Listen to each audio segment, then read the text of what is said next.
Hi అండి. ఈరోజు వీడియోలో వెజిటబుల్ బిర్యానీ చేసి చూపిస్తున్నాను. పండగల టైంలో చేసుకోవడానికైనా, ఇంటికి ఫ్రెండ్స్, రిలేటివ్స్ వచ్చినా కూడా స్పెషల్‌గా చేసి పెట్టాలనుకుంటే, ఈ విధంగా వెజిటబుల్ బిర్యానీ చేసి పెట్టండి. చాలా బావుంటది. మీకు పర్ఫెక్ట్‌గా వస్తది.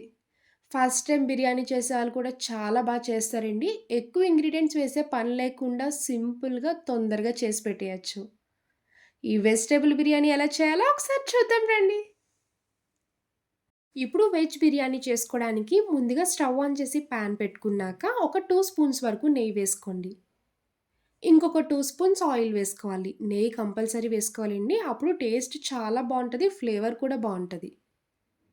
ఇలా ఆయిల్ హీట్ అయ్యాక బిర్యానీ స్పైసెస్ అన్నీ వేసుకోవాలి. బిర్యానీ ఆకు, చెక్క, పువ్వు, ఇలాచీ, లవంగ, హాఫ్ టీ స్పూన్ వరకు సాజీరా వేసుకోండి. బ్లాక్ పువ్వు కంపల్సరీ ఉండాలండి. అప్పుడు టేస్ట్ ఇంకా బావుంటది. ఇలా స్పైసెస్ అన్నీ ఫ్రై చేసుకున్నాక, ఇప్పుడు ఉల్లిపాయ, పచ్చిమిర్చి వేసుకోవాలి. నేను హాఫ్ కిలో రైస్‌కి చేసి చూపిస్తున్నానండి. హాఫ్ కిలో రైస్‌కి 3 మీడియం సైజ్ ఉల్లిపాయలైతే మీకు కరెక్ట్‌గా సరిపోద్ది. ఉల్లిపాయలు కట్ చేసుకున్నప్పుడు ఇలా పొడవుగా కట్ చేసుకొని వేసుకోవాలి. ఈ వెజిటబుల్ బిర్యానీలో కారం లాంటిదేం వేయమండి. మీరు పచ్చిమిర్చే వేసుకోవాలి. మీకు స్పైసీ ఎంత తింటారో దాన్ని బట్టి పచ్చిమిరపకాయలు వేసుకోండి. నేనైతే 6, 7 వరకు పచ్చిమిర్చి ఇలా ముక్కల్లా కట్ చేసుకున్నానండి. ఉల్లిపాయ, పచ్చిమిర్చి వేసుకున్నాక ఒక 50% ఫ్రై అయ్యే వరకు కుక్ చేసుకోవాలి. చూడండి ఉల్లిపాయలు ఇలా ఫ్రై చేసుకున్నాం కదా! ఇప్పుడు కొంచెం కరివేపాకు వేసుకోండి. కరివేపాకు వేసుకొని ఒకసారి ఫ్రై చేసుకోవాలి. ఇప్పుడు వెజిటబుల్స్ వేసుకోండి. 2 క్యారెట్, ఇంకొక 2 బంగాళదుంపలు వేసుకోవాలి. ఇలా ముక్కలా కట్ చేసుకొని వేసుకోండి. క్యారెట్, బంగాళదుంపలు వేసుకున్నాక ఒక 2 నిమిషాలు మూత పెట్టుకొని కుక్ చేసుకోవాలి.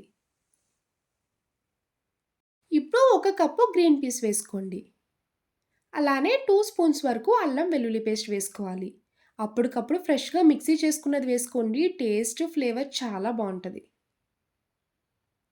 గ్రీన్ పీస్ తొందరగానే కుక్ అయిపోద్ది కాబట్టి బంగాళదుంప, క్యారెట్ కాసేపు ఫ్రై చేసుకున్నాకే అప్పుడు గ్రీన్ పీస్ వేసుకోవాలి. అల్లం వెల్లుల్లి పేస్ట్ ఎందుకిప్పుడు వేస్తున్నామంటే, ముందుగా ఫ్రై చేస్తే అడుగంటేస్తదండి. ఇప్పుడు వేసుకొని ఫ్రై చేసుకున్నా కూడా ఫ్రై అయిపోతాయి. ఇప్పుడు ఇందులో కొంచెం పుదీనా, కొంచెం కొత్తిమీరి, చిన్న నిమ్మకాయ సైజ్ అంతా టమాటా వేసుకోండి. ఇలా టమాటా వేయడం వల్ల టేస్ట్ కరెక్ట్‌గా బ్యాలెన్స్ అవుతది. టేస్ట్ కూడా చాలా బావుంటది.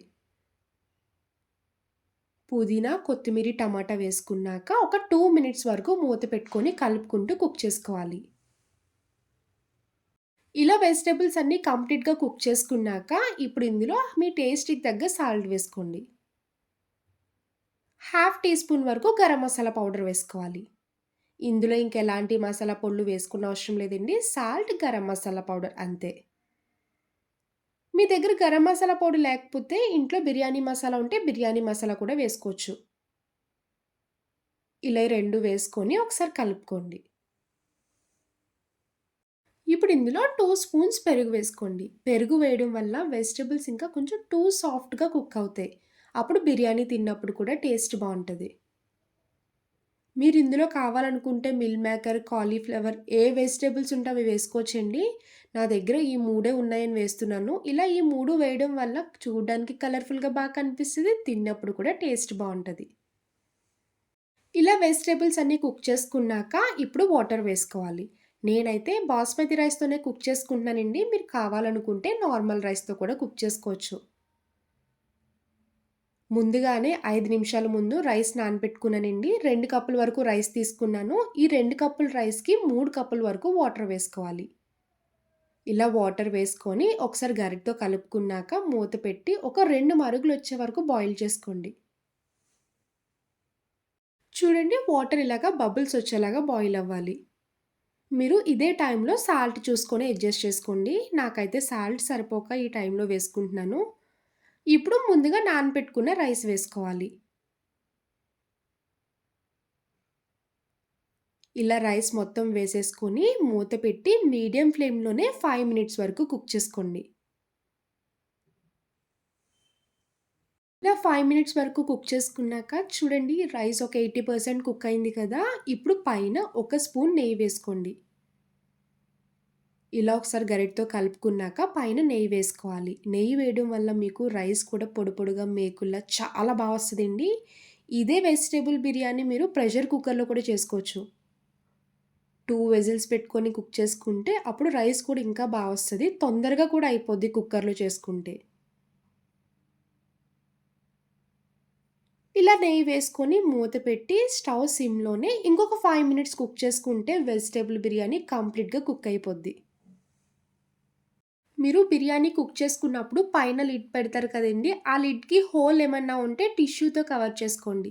స్టీమ్ బయటికి పోకుండా బిర్యానీ బాగా కుక్ అవుతది. చూడండి 5 మినిట్స్ అయ్యాక బిర్యానీ కంప్లీట్‌గా కుక్ అయిపోయింది కదా! ఎక్కడ ముద్దవ్వకుండా మేకుల్లా పొడి పొడిగా చాలా బా వచ్చింది. ఈ వెజిటబుల్ బిర్యానీకి కాంబినేషన్‌గా పన్నీర్ కర్రీ గానీ, ఆలు కుర్మా కాంబినేషన్ చాలా బావుంటదండి. మీరు ఇలా డైరెక్ట్‌గా ఉత్తి బిర్యానీ కూడా తినేయొచ్చు. ఈ వెజిటబుల్ బిర్యానీ మీరు పిల్లలకి లంచ్ బాక్స్‌లో కూడా ఈజీగా చేసి పెట్టేయొచ్చండి. చాలా బావుంటది. ఇష్టంగా కూడా తింటారు. ఇప్పుడు స్టవ్ ఆఫ్ చేసుకొని ఒక బౌల్‌లోకి షిఫ్ట్ చేసుకోండి. చూసారు కదండీ వెజిటబుల్ బిర్యానీ. నా వీడియో మీకు నచ్చితే లైక్ చేసి షేర్ చేయండి. అలానే ఫస్ట్ టైమ్ చూసేవాళ్ళైతే ప్లీజ్ నా ఛానెల్‌ని సబ్స్క్రైబ్ చేయండి. బాయ్ అండి.